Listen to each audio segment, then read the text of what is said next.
اب سید زادی کی نماز جنازہ میں آنے والوں اپنے مقدر پہ ناز کرو.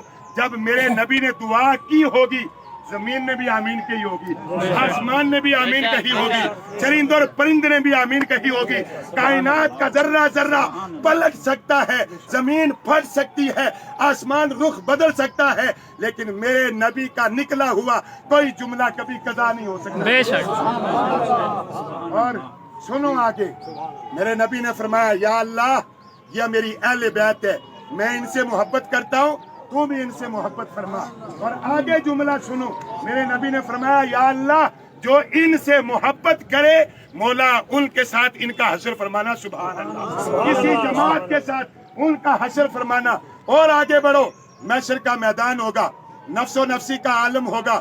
میرے نبی فرماتے ہیں میں علی فاطمہ حسن حسین ایک جگہ جمع ہوں گے. اور یا رسول اللہ کیا کر رہے ہوں گے؟ من گھڑت بات نہیں ہے, احادیث کا جملہ ہے, حدیث پاک ہے. یا رسول اللہ کیا کر رہے ہوں گے؟ فرمایا کھا اور پی رہے ہوں گے. سبحان اللہ. اور آگے سنو, سید زادی کی نماز جنازہ میں شرکت کرنے والوں اللہ کی قسم سید زادوں کے مقام کو سمجھو, اللہ کی قسم سید زادوں کی غلامی کرو, یہاں بھی کامیابی ہے وہاں بھی انشاءاللہ کامیابی ہے. سمجھے؟ اور محشر کے میدان میں میرے نبی نے فرمایا میں علی فاطمہ حسن حسین ایک جگہ جمع ہوں گے.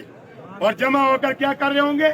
احادیث کے جملے, کھا اور پی رہے ہوں گے. سبحان اللہ. اور فرمایا جو ان سے محبت کرنے والا ہوگا وہ بھی محشر کے میدان میں ان کے ساتھ ہوگا. سبحان اللہ. بولو سبحان اللہ. قسم خدا کی میری آپ کی خوش بختی ہے, یہ سید زادوں کے چمکتے ہوئے چہرے ہیں, یہ اولاد مصطفیٰ ہے, یہ خون مصطفیٰ ہے.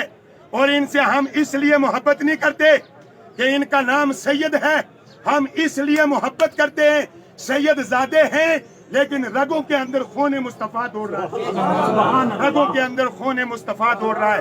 اور جس نے اس آل سے محبت کی, میں نے پہلے عرض کیا تھا جنت کسی کے باپ کی جاگیر نہیں ہے. میرے نبی نے فرمایا جس کو علی ٹکٹ عطا فرمائیں گے وہی جنت میں جائے گا. سبحان اللہ.